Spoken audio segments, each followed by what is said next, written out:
Oh, fun. Welcome to this week's episode of Devil's Trap Podcast. I'm Diana, And I'm Liz.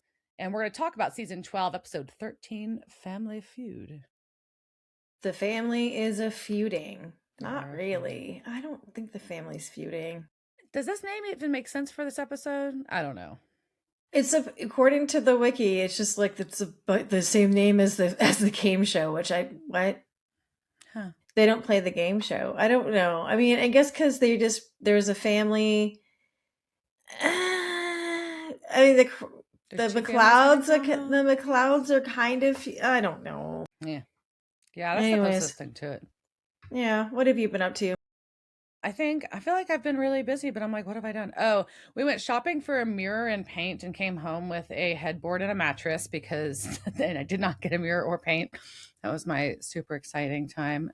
We went to from friends invited us to sit at their table at a fundraiser for a kids camp, and it was very gala-y, and we got to put on cowboy chic attire and go bid on expensive stuff and eat a nice dinner with friends. And then I went and watched a cheerleading exhibition for my niece. My excitement. I think that's all I got. I don't know. Work's been stupid. I mean, good. We're stupid, but I've been busy. That's Busy, fun. busy. Yeah. How about you? I watched The Burbs, which was Oh, really yes. good. So I think that was, I don't want to say it was a home run, but I honestly don't remember. I need to go back and rewatch the movie, but I wanted to Yeah. finish watching the series before I rewatch the movie. And I the movie is also in this new book that I got about the Satanic Panic, and Huh. it's really great. I wish I had it in front of me so I could tell you who the authors were, but just got a signed copy of his book that's full of all of this like really great, uh, all the things that were happening in the 80s and 90s that were considered evil, and just all the backstory behind it. And so it's a really cool book. But anyways, so yeah, so this new version of the Burbs I thought was really well done, and that was like the only thing I could watch because the fucking Olympics were still on. So I'm really glad that the Olympics are finally over Oh, and we there can we get back to go. regular fucking television. Really? I enjoyed the Olympics. We watched I don't give a shit about the Olympics. I don't care about nationalism. And for the most part, like, it's a bunch of people sports. playing sports. I don't care about I love it. sports. Love it. I was cheering for. We got a little alternate. Well, she's not even a teen anymore, but a little alt girl that ice skates and her hair is really cute, Alyssa Liu, and she got gold. And then we had double hockey wins. It was good See, stuff. but also it's just Yeah, this whole we shit, and like but it's not you. It's someone else put in this work. It's not your country. I don't know. yeah. It's like I don't get that rooting for sports teams. That's not me. I'm not a joiner. I have a phobia. What was it? Phobia, fear of being included. So Well, I'm just glad it's done because now we can go back to regular scheduled programming. There hasn't been any new TV. There hasn't like any of like my morning routines are all fucked up because the Daily Show was going off schedule and everyone was going off schedule and so blah. So I just need things to be in a routine and ordered. And when you have things that mess up your regularly scheduled programming, like 3 weeks of the Olympics, yeah, it's annoying. oh, I'm drinking my wine out of my silver goblet instead of golden goblet in homage to the current season of Love is Blind. So there we go. That's my trash watching. And it's very good that you have your trash TV that you're watching. Whatever makes you happy. You know why they drink out of the metal glasses? They always use them. It's for continuity. So when they edit the fuck out of every conversation, you can't tell how empty or full their drinks are. Boom. There you go. Oh, cool. I'm glad it's not so they're getting silver poisoning. Anyhow, all right. So, speaking of stupid television, no, I don't think that's quite right. But so speaking of no, oh, still not. No, we Uh, love this show. So we're going to talk about again Family Feud. Before we do that, there's still no news on the Ackles or Padalecki's radar. I was telling Diana, their publicists are really getting like behind the game. Like they need to get some things out there. I need to check their numbers on IMDb to see where they're ranking. I bet they've mm, fallen. Johnson was so high up, and I bet he's gone down. maybe. I bet Padalecki will pop up when that new movie drops. But Probably. And we'll well, see. if the boys ever comes out and if Rising ever comes out, then Jensen Oh, will get back up. So look forward to that happening whenever that happens. Maybe that should happen soon. Just saying. So this was season. So going back to this episode, this was season 12, episode 13. It first aired February 23rd, 2017, and it was directed by PJ Pesci. We haven't seen PJ do anything this season. The last time PJ was around was with season 10, episode 18, Book of the Damned. But this was written by the duo Brad Buckner and Eugenie Ross Lemming. And while they haven't done anything this season, last season they did Oh Brother, Where Art Thou, Hell's Angel, and close to the end, the All in the Family one. Okay. So they've some of this canon they are familiar with. But we're gonna get some interesting canon this episode, I will say. So we start off with our recap, and we have a British Men of Letters pitch, and then Abby is there, hooray! And then we're reminded that Crowley has a kid named Gavin that we haven't seen in a while, and then we're reminded that if you change time, there's going to be a big ripple effect. But was there? And then we're reminded about the Princess of Hell and princess, not the princesses. The princess of hell, and their yellow eyes, and then Lucifer's got a bun in the oven, and Rabiel's sister Dagon. So we have all that stuff that get reminded of. But then we are going back in time again. We're going another flashback to learn something that we didn't know. Well, but kind of. Yeah. So we're going to Andover, Mass 6 months ago, and I got tired of typing Massachusetts and just started running Mass a lot. Just gonna say, Massachusetts is too long to type. That's a long word. And a woman is walking through her house, brushing her teeth, and something is clearly following her in the hallway, but she does not see. And we see it hide in a closet, and she goes in the closet and hangs a dress, and there is so much suspense for nothing. Well, they're doing a whole bunch of implied jump scares, right? And they are doing... I hate a jump scare. Yeah, and so they'll do it... and they were doing it complete with, like, music cues and going to be... So she's going to go in the closet and something's going to happen, and so it's not. And then she gets into the bed and she turns off the lamp, and she's a single lady who is sleeping in the middle of the bed, and I am so impressed. I sleep alone. The cat gets that spot. Like, I don't get to be in the middle of my bed, and I'm so impressed with her just doing that starfish right in the middle of it. But a jump scare finally does happen when hands come up from upside her mattress and hug her with its claws. Yeah, I made Dave go check under the mattress. I made him watch it with me, and I made him go check under the mattress since we just bought a new one. I'm like, I'd make sure there's not a monster in our mattress, sir. So it's just in there. That's a new thing to worry about. Now you don't have to worry about the monster like being in your closet. Now it's in your mattress. In your mattress. Is this worse than bed bugs? Maybe. Well, I think I'd rather have the mattress hug. I would rather have the mattress hug from the ghost. At least we know how to get rid of those. I mean, it's one shot usually. But it really sucks. So I don't think I ever want to go through it again. I think I may need to do that, like some EMDR over my bed bug thing with my psychiatrist, just to like really move past that. So we get some blood splatters. Right? We go into our title card, and then we're going to the bunker and present day. Yes. And Sam's doing research, and Dean gets off the phone with Castiel. He's reporting he still has no trace of Kelly Klein. And Sam's like, look, I found this case in Des Moines. A teacher's body was found with no tongue and its organs crushed. And Dean's like, oh, that's crazy. We should call Mom to come with us.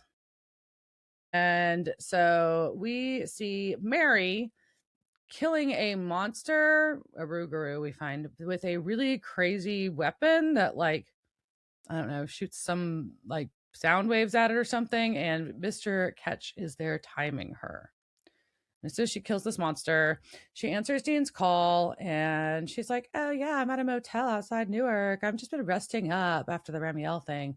And I'm like, you liar. She is lying. She is. And even Mr. Ketch calls out that she's an excellent liar. And she's like, look, no, I don't, she tells him that Sam and Dean don't know that she's working with Man of Letters. And so he's like, talking about her being, because they tortured Sam and Dean, and he's like, oh, that was our rogue operator, and that tortured them. It wasn't Men of Letters. Not convinced. Yeah, so we go from there to Crowley's lair, and there he is lecturing Lucifer about how he will break him down to call him master. And we learn that his chains are made from the same material as the cage, and we get a flashback to see how this happened. So back when Rowena was doing her spell to send Lucifer back to his cage, Crowley Yeah. fucked with that, and they were able instead to send him back to the discarded vessel, which they'd years ago, and they had it altered so it would be a better vessel for Lucifer. So they made a bigger, better Lucifer. Sounds like a terrible plan. It sounds really dumb. And Lucifer finally does start talking, and like all of us, thinks that this petty revenge choice instead of putting him back in the cage is really stupid. Yeah, it's bad when even he's saying that, right? Yeah. So yeah. Anyway, so Sam and Dean are driving, and while they're driving, they're discussing the fact they also found a case of another woman with the same murder 6 months ago, who both of the victims were teachers. And Dean's all bummed that Mary's not there or coming with them. He's convinced something's up, and Sam's like, "No, hunting's a grind. She just needs to rest. Hunting's a Yeah, and we go. grind." It is. It is a grind, and you've just gotta, sometimes you just gotta grind. And so we go from there to the the shipwrecks of New England in Des Moines, where a scoutmaster is directing kids into a van. And so he leaves these children to go to the bathroom. I hope there is another adult there. I hope there's another chaperone for real. And the power flickers, and this man pees so fast. Like I don't even understand. Like, you didn't need to go to the bathroom, sir. Like, I don't. This is the second episode where I'm really commenting on the pees of the show, but this was just like it was fast. It was just a forced pre-trip pee because he didn't want to have to pee on the road. I don't know. It just seems like he didn't need to go into that bathroom. He could have held it. So, but thankfully he does wash his hands. And then in the stalls, the doors start to go back and forth, and then everything freezes up, like really freezes up. The running water out of the sink freeze up, which is pretty cool effect, honestly. It was. And instead of running, he just keeps inspecting this. I don't know. I think I would run. Well, fight or flight or freeze. Literally freeze. Guess, sometimes she does freeze. Well, then it's implied that he's attacked, and that's all we see. Yeah. And so we're going to be there again, but later in the daytime. And Sam and Dean are all fetted up, and they're talking to a professor, and we learn that the scouts were timber troopers. Timber troopers. And Dean's asking if there's anything else new to the museum recently, and it's Dr. Daisy Ochoa is like, well, we recently unboxed all these exhibits, and you should go take a look. Yeah, there's 3 new exhibits there, and Dean hits open the EMF, and it pops off. And so Dean's just like, "Oh, clearly now it's not a witch, it's a ghost." And Sam wants to point out that it is a museum, and they are always filled with ADHD ghosts and their tethers. And I'm just like, can they make a ghost Adderall so they can move on? Is that all they need? Is something to like help them go through? So like, here's some Adderall, here's some Ritalin, and then they can focus and move on. Just saying, that's a way they can help them. Maybe so. But it seems better than what they're doing to them. We cut and we find. Okay, before we're moving on, then Dean also calls a ghost chain rattlers, and I appreciate that term for them. Chain rattlers. Yeah. So we go from there to the diner. Yeah, and so we know where Kelly Klein is. So and she orders orange juice. That's all she can afford, because they show her like looking through her wallet, and she's paying cash, so she's got no money, and she needs a small orange juice. And this waitress is rude. She is very okay.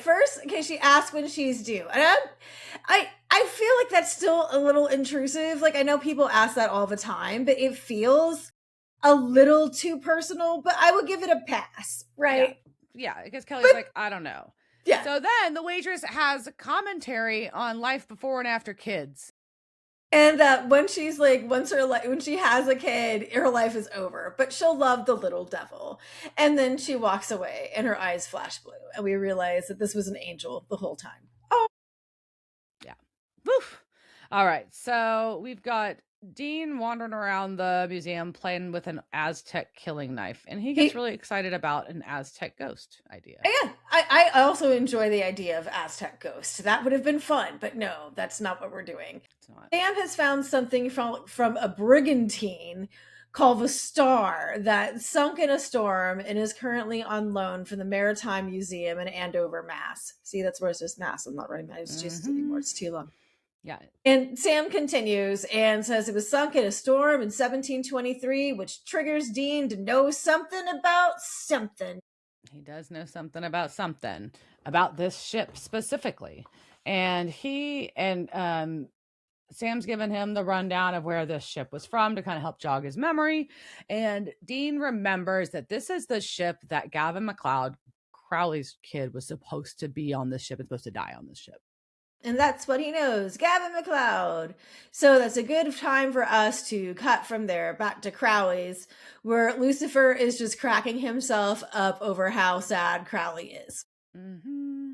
Yeah. And then Crowley's not amused, so he's going to try to make Lucifer clean the floor with his tongue. But Lucifer is still like, whatever. You think like, Kelly's still out there with my baby. And he's like, Crowley's like, no, Sam and Dean got rid of the baby. And Lucifer's like, no, I can feel it. And Crowley's pretty upset about this information. But in the meantime, his phone rings and it's Dean saying that he needs a favor. But Crowley is so pissed that the baby's alive that he is like, WTF. And so Sam's like, I guess this isn't the best time to ask you to get in touch with Gavin for us. And Crowley is like, fix this before it hatches, and then we can talk about Gavin. Dean does point out that technically, because they didn't hunt down Gavin the first time when Crowley just let him live, that they really do, that he owes them for that. So he does need to think about that. But Lucifer was listening the whole time. And Lucifer then is fake bonding over them both being single fathers and wants to know when you let them date. Oh, gosh. So we see two women teachers loading a bunch of school girls in uniforms onto a bus at the museum. And we see a little cutaway of a locket being dropped by somebody into the pocket of one of the teachers. Yep. So it's like shoplifting, but it's by a ghost, so it doesn't count. But it belongs to the ghost. Is it shoplifting or? I don't know. I mean, technically, that was in the ghost's possession. So, but I believe the museum would still probably prosecute the teacher. So she steals an artifact, even though she doesn't know it. And we go back to the museum at night where the boys are sitting in a dark museum with Rowena, who wants to know what's in it for her. Yeah, because she's like, you still owe me for Arkansas. And they're like, yes, sure. But, we need your help finding the one and only eyewitness to the star. Still, it's just something you'll really like. So I think you should help us. So we cut from there to Kelly walking down an alley first, and then a dude is. She has no coat on. She is just like. Weird. Why is she just? She is like just like unhoused, just in the street now, and I'm like, what the fuck? Why didn't you go back to your apartment and get a coat? I don't understand what's happening here. But so she is now cold on the street and being followed by one angel, and then it's like maybe the baby keeps her warm. Like maybe that's happening. I don't know. But then oh no, there are two angels, and they have angel blades. But then a new yellow-eyed angel a demon, excuse me, a yellow-eyed demon shows up. And we know, because we figured out this is Dagon, because we got a tease about this. Dagon, it's Dagon. And she kills the angels and says, come with me if you want to live, to Kelly, because of course. That was funny. Immediately I'm like, okay, I kind of like your quips, and I also like your style. So we go from there into a warehouse because we haven't been in one for a while, and Kelly is upset that Dagon made the people explode. They did. The people did get exploded. And she's like, that's what you're upset about, Rosemary? Ha ha ha. And she is amused that Kelly buys into human propaganda and asks if at Sunday school teachers taught her that Lucifer was actually an archangel, and and pointed out the angels want her dead because of her innocent child. And she explains nature versus nurture. Yes, and like it's all in the upbringing. He could save us all. Interesting, she says he, but so Kelly gets a gender reveal, and then Dagon offers her protection. Yeah, they all want you dead. I'll protect you. Ooh, okay. And we cut back to a bus station where a bus has arrived from Cedar Rapids, and Gavin meets up with Sam and Dean. And he's there because they lied and told him that Crowley was ill. But they're all being very cordial with each other, and it's very like Gavin seems like a very nice person.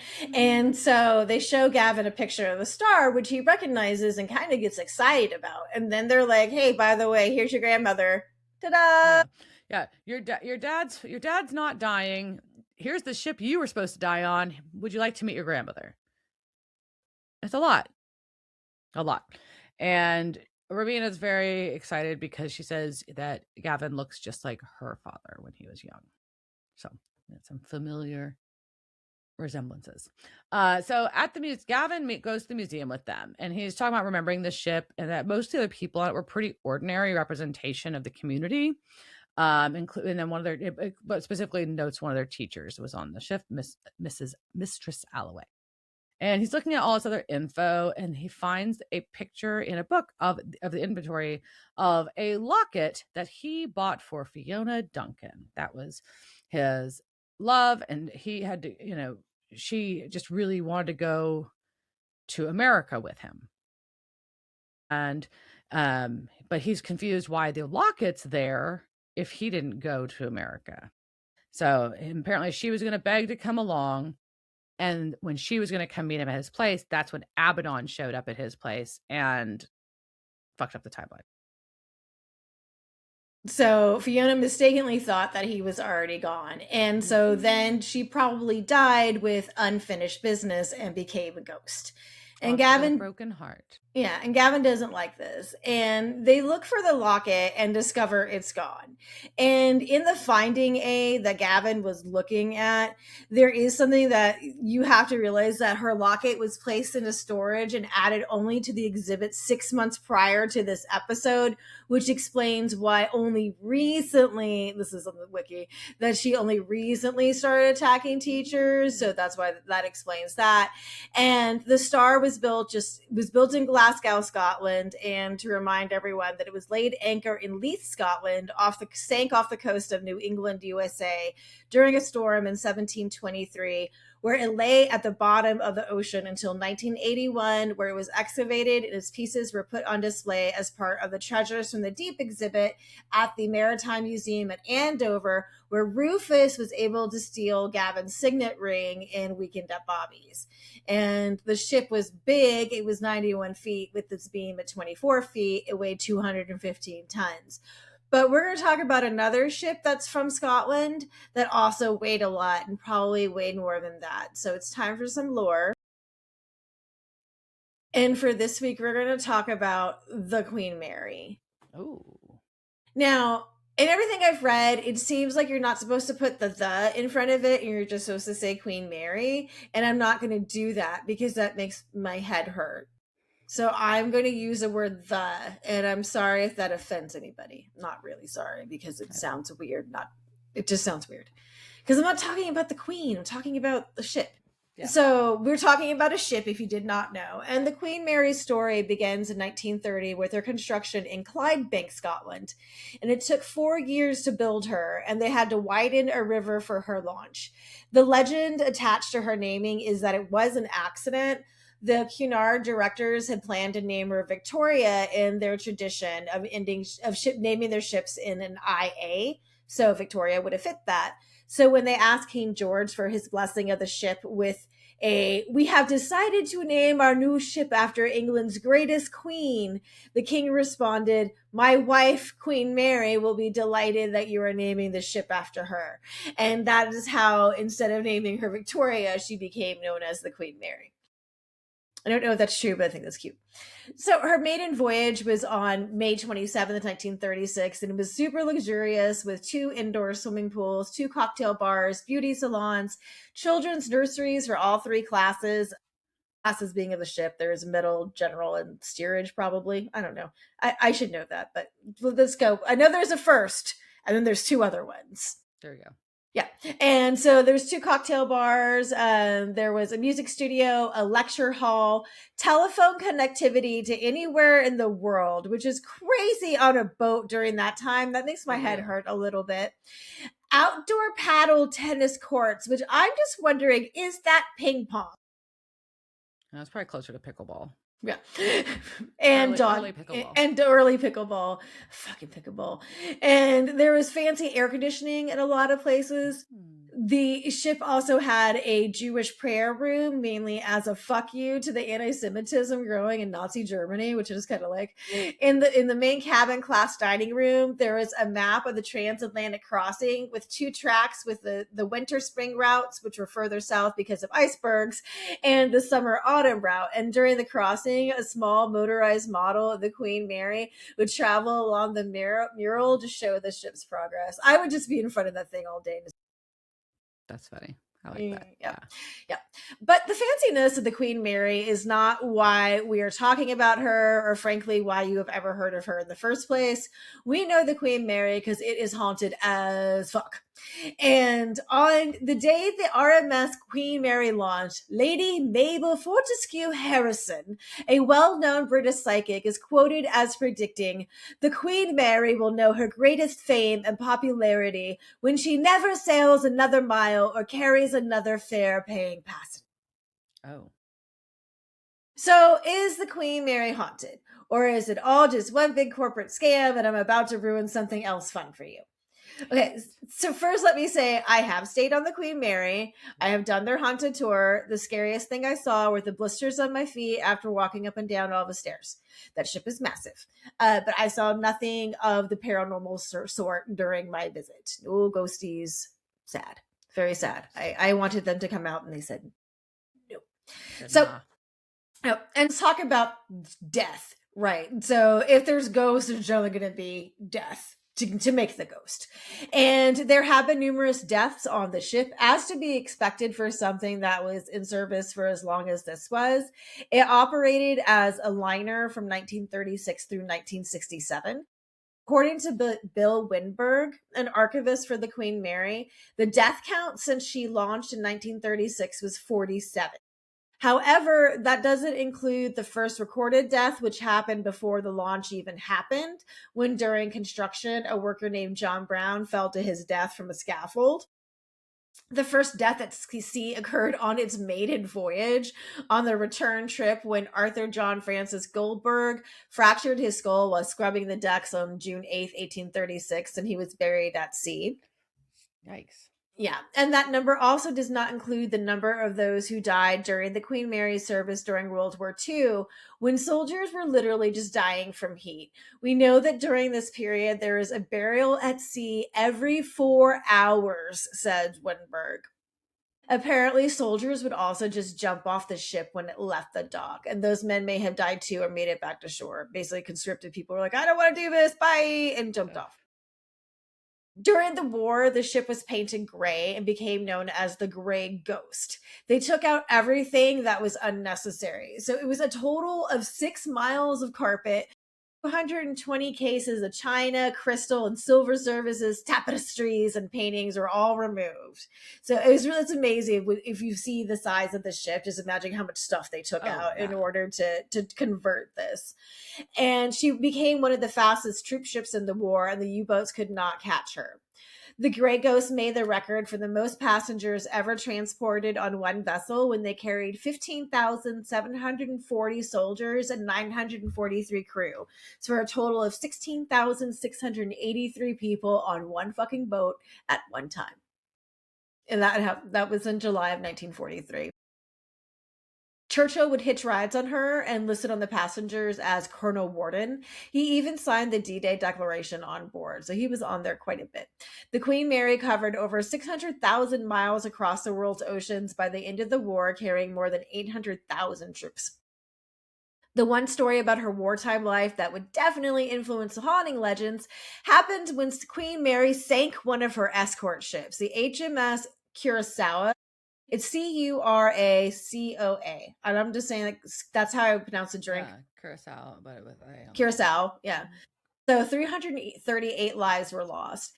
What happened was the captain of each ship thought they had the right of way. The Queen Mary was moving in an evasive zigzag pattern in order to keep the U-boats from getting her, and Commodore Sir Cyril Gordon Illingworth, commanding Queen Mary, maintained the zigzag pattern, anticipating that the cruiser was going to alter its course. However, Captain John Wilford Boutwood of the Curacao held fast to the liner's mean course, prioritizing the defense of the liner against potential enemy aircraft. So that's what he was like, well, this is my mission, so I'm going to stick to that. So the Queen Mary sliced it in half. But it didn't stop due to the risk of U-boat attacks. It was told stop for nothing. So they sliced through this cruiser and kept going. Oof. Boats were later sent to conduct a rescue, but only 101 crew members survived. And to top it all off, it was kept secret until after the war. Everyone involved was sworn to secrecy. After the war, there was a trial, and the blame was totally put on Curaçao's officers. However, that was appealed and modified, so 2/3 went to them and 1/3 went to Cunard. So... Wow. The most infamous death is probably that of John Petter, a young quote-unquote greaser who was caught in a watertight door number 13. He was split in half in 1966. Wait, a greaser was caught in door number 13? Yes. Let's go with that. Okay, go ahead. Yeah, the final recorded death was on the ship's last voyage in 1967 when Leonard Horsburgh, a fish cook, had heat stroke and died. So those are kind of an overview of the deaths, but I want to remember no official deaths have ever been recorded in either of the pools. There's a first class and a second class pool, and there are no reports of there ever being dismembered bodies. Okay, so keep that in mind as we talk about the ghosts. According to usghostadventures.com, there are said to be up to 150 ghosts on the ship. One of that is said to be that of John Petter, the bisected crew member.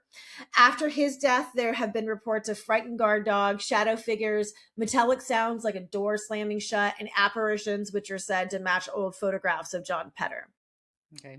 At the front of the ship, the side of the collision with the Curacao, witnesses have reported hearing sounds like metal crushing, frantic banging against the hull, men screaming, and the unmistakable sound of rushing water. The engine room is said to have an apparition of a man who fades into the metal of the pipes. People have said that sounds appear to follow him around. There have also been cold spots reported. And the engine room is just creepy because it's a giant fucking engine room. And those things, like, it's really dark and there's just really big machinery all around you and pipes and things that I don't know what the fuck they do, and like the big knobby turn things that you're not supposed to turn, and like doors that go places you want to touch everything, but you can't touch because you know it's all hot, and even if it's just sitting there, it's not doing anything. But so I can't imagine what it was like when it was actually running as an engine. So it's natural that it just sounds like it's haunted. And frankly, like, even if you're on a regular cruise ship now and you go down to the engine room, like, those all kind of feel like they're haunted. They're creepy. Yeah.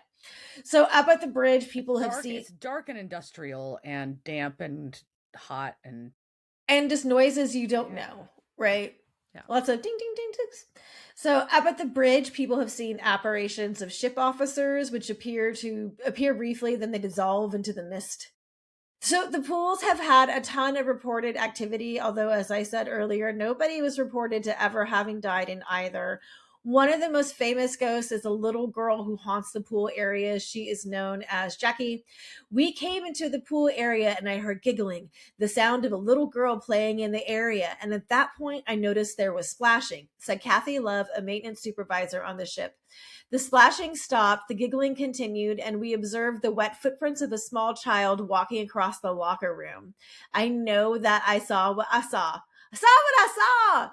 I'm not sure exactly why I saw it, but I know it was there. Also, the psychic Peter James has recordings of a 10-minute conversation with Jackie. Some psychics have suggested... long conversation. Yeah, it's pretty long. You can go on YouTube and listen to it. There's also a really popular thing to do YouTube videos on the Queen Mary. It's really popular. So some psychics have suggested that the pools are vortexes for spirits, because when you look at them, at least the one that I was, one of them is closed off. One of them you could only see for a few minutes, and you could only see it because like the floor is caving in, and so they're just like like they only let a few people go out at a time. And so I'm like, I think that's where the energy is coming from, because I was terrified I was going to fall through the floor, and so maybe that's what's creating the vortex, right? It's just all people are like, please don't let me fall through this floor, but it Their own doesn't. life is flashing before their eyes, and they're freaking creating a weird moment. But again, also dark, haunted, empty swimming pools always look haunted. I feel like they do. I don't. There's just something about an empty swimming pool. Okay. And so there also is the ghost haunting of Sir Winston's restaurant. There's a man there known as the Dude, but not Lebowski Dude. This spirit is described as appearing in a top hat and tails with slick back hair. I really want you to see this one. He's most often seen near the bar, where he reportedly has cleared his throat to get attention before vanishing into a nearby wall, which I just think that's a cheeky ghost and I like it. See me! And then bye. Bye. Those, but Yeets out. He's you like, just, yep. did you see me or not? Look at me! Okay, bye. And speaking of Sir Winston, people have seen Winston Churchill's ghost near his private quarters and on the promenade, on the sun and sports decks. And the smell of cigar smoke is often reported near his room and on the M deck. People have reported seeing shadow people everywhere. They look like, well, shadow people. Also, there are ghost cats. I'm very sad that I did not get to see one of those. Oh, ghost cats. Ghost cats. The changing rooms near the pools are noted for numerous EVPs featuring meows and ghosts. And people have guests, not ghosts. Guests have reported sensations of something invisible brushing up against their legs. Now, the room that is hyped as the most haunted is B340, and it's quite possible the haunting in that room is entirely due to Disney. And to understand that, we're going to have to talk about what happened to Queen Mary after she retired from being a cruise liner. So first, it retires in 1967. Then it opens as an aquarium museum that was curated by Jacques Cousteau. And that lasted only a few years due to apparently poor treatment of the sea life and mismanagement. Not Jacques Cousteau, which is very upsetting. Like, I don't want to know. I was one of those things where it's like, I just saw that sentence. We're not. Next thing. I'm not diving into that one any further. I don't want to know. Intended. No pun intended. And apparently there was also mismanagement of funds, continued to change hands. Pacific Southwest Airlines owned it, then Hyatt, and then the Rather Corporation. In 1988, Disney acquired the Queen Mary when they bought the Rather Corporation to try to get the Disneyland Hotel. And at first they didn't know what they were going to do with the ship. In 1990, Disney announced they were going to open Port Disney with hotels, a monorail, and theme park. So this would be on Long Beach, right? And that would never happen. But what did happen was the uptick of ghost stories about the ship. Recognizing a cash cow, Disney offered the first ghost tours. They created the sick tour called Haunted Passages, which included a tour brochure that had a small child being drugged down a hallway by a ghost. That's something. That is something to put on a brochure, and it makes me want to go.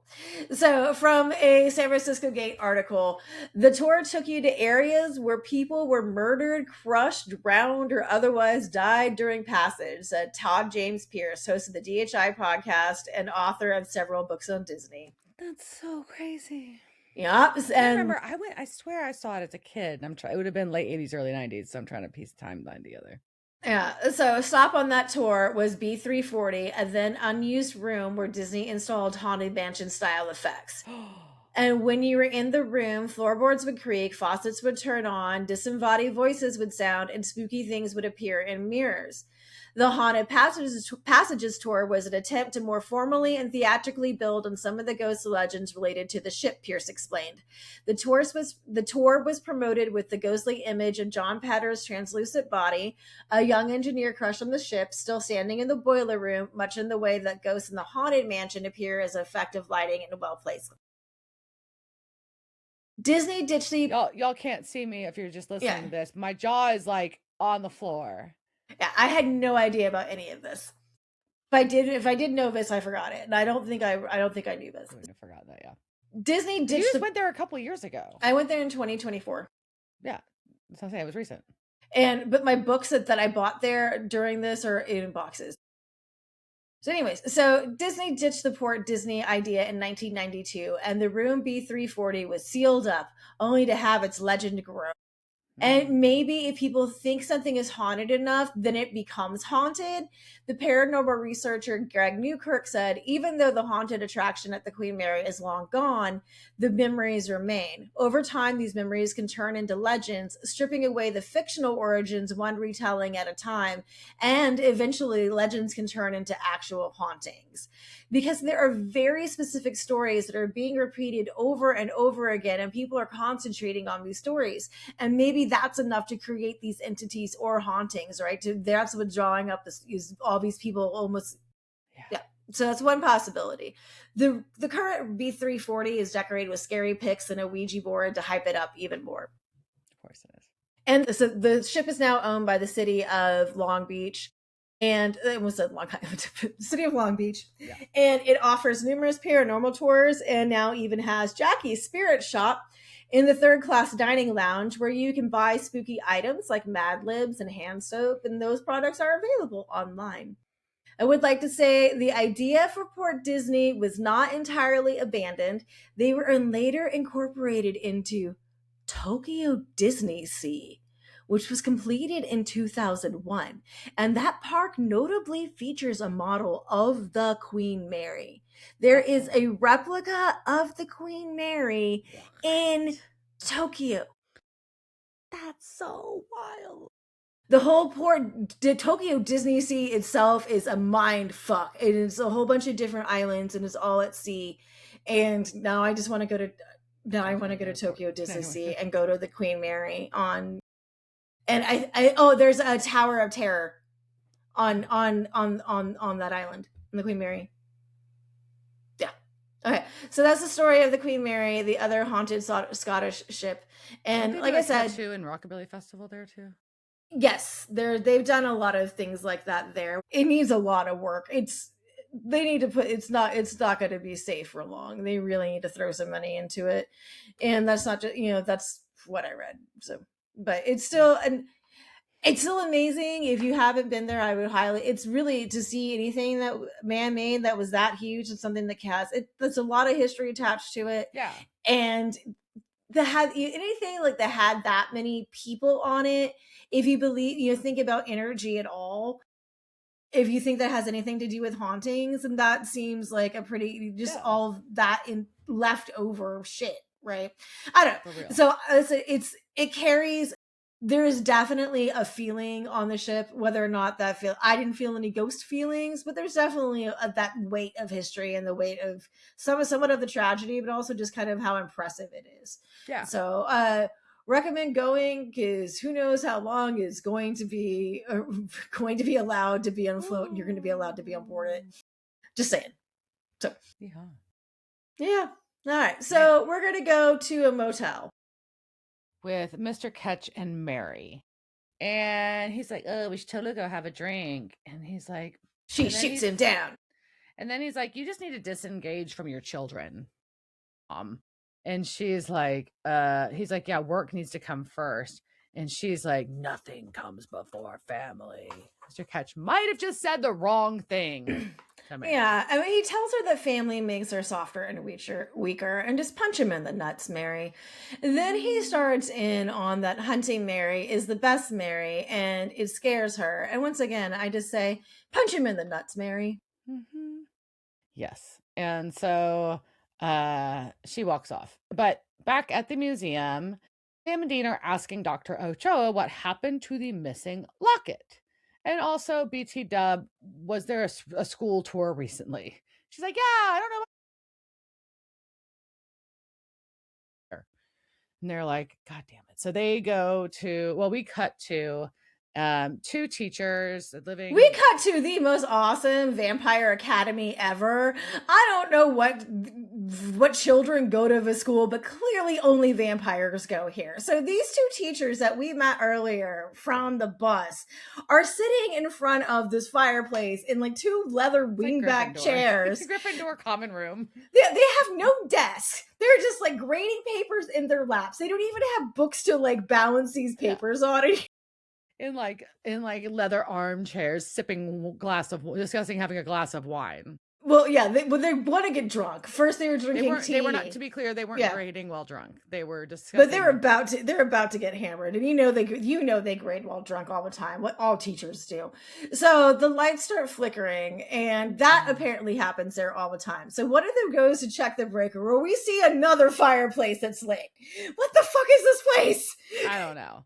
But we're starting to get the noises. We're starting to get the cold. One teacher's trying to like close a window that's got a breeze, but the window's closed. It's a whole thing. But we finally see our ghost. And it is in a cloak with a big hood on it. And it attacks the teacher. One of the teachers. And the other one sees this happening and closes the door. He just abandons her. She's just like, bam, like, sorry. No one's gonna save you. Save myself. And so I'm like, damn. But as that happens, Sam and Dean run in and have their rock salt loaded shotgun to shoot the ghost.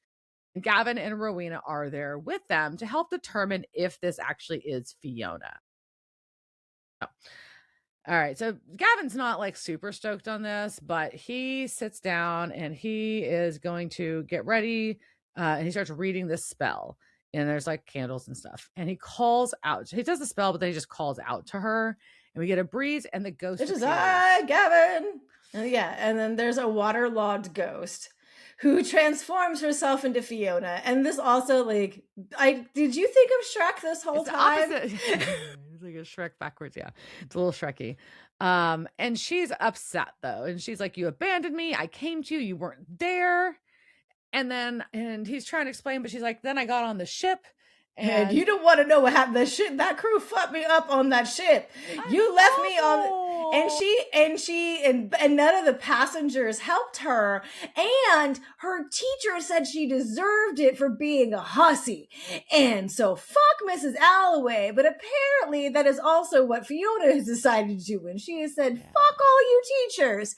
I blame all of you. You're all going down. Seems like a broad brush to paint with, but yes. She has a grudge. She has decided she is going to have vengeance on this. So Gavin is going to go to the boys and wants to talk about what's went, and she's just a vengeful spirit now. Mm-hmm. And they're like, well, her bones are going to be at the bottom of the Atlantic, so we need to find that locket.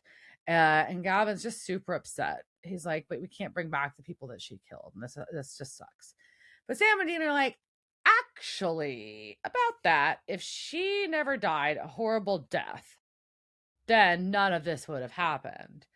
And Rowena's like, ooh, tampering with time again? Here we go. So everybody's not stoked on this, but basically they're saying they need to set things right and undo Abaddon yanking Gavin from his timeline so that things go back to how they should have been, which would be that Gavin would have died with or without Fiona. Either way, he would have died on the ship and she wouldn't be sad or she won't be bitter because she will have known what happened to him. So, because they're both going to die on the ship together. Yeah. So Gavin's on board with this plan, but Crowley is not, and he has just appeared. And he tries to tip Gavin with his modern life and Hooters, but Gavin just called him to say goodbye. Yeah, he's like, look, I made up my mind. That's it. And Rowena's like, oh, let him go. He's not like us. He believes in things. Aww. And he believes it's right. Okay. So Rowena freezes Crowley so he can't stop him, and they leave poor Mark Sheppard in this unfortunate position of having his arm raised. And I really hope they didn't have to repeat this scene over and over again, because I just kept thinking about like, oh my god, your arm has to suck holding it up in that position. Yeah. Yep. So we go to the bunker with Sam and Dean and Gavin. And Sam does a spell where he cuts Gavin's hand and they bleed, and he's doing the sigil on the wall, and they're trying the spell that their grandfather and Abaddon did, but it's been tweaked by Rowena. So so it's a time travel spell that blood mhm. calls to blood. So it is probably not that hard to be like using a call to yourself. So after Sam paints the sigil on the wall, they say goodbye and Sam thanks him for being a good person. Yeah, basically, and they're all kind of teared up. And Fiona appears, and they both glow and disappear Yep. together. So after that's done, Sam, we go to the next day where after that happens. I'm really quite sure what the Yeah. time passage is there.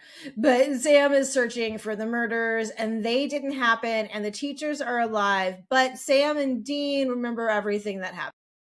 Yeah. And guess who shows up?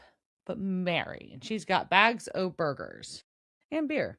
And Dane's all bummed about how long it's been. And she lies again and says she's been jogging and doing Tai Chi and working on meditation and melting Ruguru brains. So we get some honesty in there.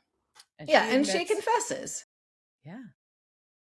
She tells them she's been working with the British men of letters. The BMOL, the BMOLs. I was trying to get an acronym for them, just really wasn't working. It doesn't work. So, and then Sam's like, "Do you remember about my feet?" And my poor foot. My foot, look at it. They burned my foot. And she's like, but they're doing good work and there's stuff to learn for them. And Dean's like, look at my face. Look at my face, Mary. And Sam's like, we've got our own toolkit and that's fine. And also, remember my feet? Yeah. Yeah. And we don't fucking trust them. Period.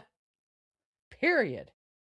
So Dean's like, so where does this leave us? And she's like, same as always. We're family. I just need you to hear me out. No, we can try that, Mary. So we're going to go to a bus station. I'm like, why is Rowena at a bus station? So weird. And she's drinking out of a thermos. And I mean, she looks like she fits in there. Like she looks like she should be. But like, why? Why are you not? I don't know. I guess I can't see Rowena at an airport, like sitting out, waiting for the gate agents, waiting for her number to board. Waiting for travel. So Crowley appears and he's mad. And he's like, you did this on purpose. You sent away my grandson, or your own grandson, for very spiteful reasons. And he wants to know why. And she's like, look, I want you to remember. We get a flashback, something I kind of forgotten, candidly. Remember Oscar? Yes, she was forced to kill the son she liked better than Crowley. Ouch. Oscar. Pitter patter. Yes, it's our pitter patter, blood splatter. We get a full scene of her killing him by stabbing him in the neck. It's very distressing. And yeah. And so he's like, all that dribble about doing the right thing. She's like, I got payback, and now I get to watch you suffer the loss of a child. No, it was the right thing for her. And who is better to crush Crowley's shriveled heart than Rowena? So, damn. Wow. Yeah, so she did get something out of it. So, we don't, I mean, in the whole, the whole complicated, what did Rowena ever really like Gavin? Was that all just a plot? Just also she could fucking destroy Crowley? Maybe. But, so then she, for some reason, gets on a bus. Yeah. Get off the bus. I'm just really gonna harp on it. Get off the bus, Rowena. You do deserve better. Get a car. Well, she probably doesn't want to drive. I don't know. And get a driver. Her driving. I don't know. Well, Play with Fire by Rolling Stones kicks in, and we do kind of a bunch of a shoot around of all the scenes. Like a montage. Yeah. We got Lucifer chained up in his chair. We've got Mary talking to Sam and Dean. We got Crowley at the bus station. Dagon and Kelly leaving the warehouse. And then at the very end, we get Lucifer calling out to Dagon. Oh, what's gonna happen? So before we talk about that, are there any teachers to talk about? Yeah, we've got a couple of folks on our cast to talk about. I'm going to start with Dagon, though, played by Ali On. She's been in episodes of Ugly Betty, Law and Order SVU, Blue Bloods, Nurse Jackie, and Orange is the New Black. She was a recurring character named Carly on the series Billions. She is Alice in the series Agatha All Day. Or no, what is it? Agatha All... Yeah, what is that show? Was it Agatha All Year? Something. That one. And the Agatha All Along. Sorry. Whew. All Along. Oh my God, why can I not remember the name of one of the best shows that came out last year? Okay. And then she's Idra in the series The Diplomat. Then we have one of our teachers was named Elizabeth. The real name is Susie Lee. She's been in episodes of Fringe, Frequency, A Million Little Things, and The Good Doctor. Our scout leader was played by Colby Wilson. He passed away in 2021 at the age of 36. Was a pretty young. It's kind of sad, but before that he was in episodes of Smallville, Psych, Fringe, Lucifer, Arrow, Travelers, and Maid, and was in She's the Man. That's a movie. Anyways, Dr. Daisy Ochoa was played by Karina Atkinson, and she's been in episodes of Lucifer, Wayward Pines, Arrow, The Last of Us, Murder in a Small Town, Tracker, and The Hunting Party. She's also done a lot of Christmas Hallmark. Our waitress Angel was played by Jennifer Kitchen. She's been in episodes of Smallville, 4400, Fringe, Flash, iZombie, Riverdale, Lucky Hank, Yellow Jackets, Murder in a Small Town, and School Spirits. And then, yeah, that's our main ones that we've got from this episode. So there we go. Cool. Yeah. Yeah. So, what did you think? I'm glad that Mary's finally like facing down the situation of her like splitting her time with Men of Letters and Sam and Dean, British Men of Letters and Sam and Dean. I think that's important. I thought it was a kind of a cool wrap up to at least like go back and get the backstory, like kind of close the loop on Gavin. And the rest of it, the storyline with the Lucifer and Crowley is a little painful, but that's what I got. Yeah, I mean, it's hard to watch characters do things you think are stupid, and you're just like, no, you know what I mean? Yeah, no, but I enjoy the McLeod family and getting all three of them together, and the Rowena double cross is so classic Rowena, but in a way that if you didn't see it coming, and it just I really appreciate when she's sneaky, and when it kind of smacks you upside the head, you didn't realize like, oh, that's really the whole reason that she did that, even though like we all kind of bought in that she was here for Gavin. But in the end, that also means that Gavin thought his grandmother was there for her. There was a scene that was cut out from this where Rowena was like telling Gavin something about like how, I forget what it was. It was something about how like it was how she abandoned Fergus when he was 8, and kind of goes into that story, and he kind of learns what a shitty mother she was. And so that got cut out, which is interesting. I think would have made the double cross a little, but I think keeping it out made it hurt more, because then you never get to see Gavin have a bad view of her. Yeah, but I mean, that also is like better. I don't know. You just met your grandmother for the first time, and you don't have a relationship or history. Shouldn't you just like? Is it better to just have like a semi-positive view and go back in time and die? I don't know. I think so. I mean, I would rather. I mean, bad? Like, I also ask, like, yeah, I believe she was all in on like the revenge thing, but I think she was also truthful when she said he's not like us. Yeah, no, I mean, I think false. Yeah, we don't really know how she felt about him. She knew the benefit of how she could hurt Crowley, but I don't know if she necessarily had a feeling about Gavin. I think she did think that he wasn't like. Yeah, and I don't think this is what I don't think Sam and Dean meant it in that way. I think they'd probably be like, "What?" Yeah. So I did appreciate that, and yes, I kind of get bored of Crowley trying to go after Lucifer in this way, because it's like, babe, you could have won. Come on, you had him. Him going to the cage is you winning. You understand that? No, you don't. It's not about the pride thing, sweetie. Hubris is going to be your downfall. He don't need to lick the floor. He doesn't. Just let him. Oh, okay. We're going to do this again, aren't we? And you never learn, do you? Because I'm not spoiling anything. It's never going to end well for Crowley when he does this. No, I can't imagine it ending well. Learn your lesson. No, he doesn't learn lessons. He's Crowley. All right. Okay, so Crowley will never learn his lesson on that. Cheers, jerk. Cheers, bitch.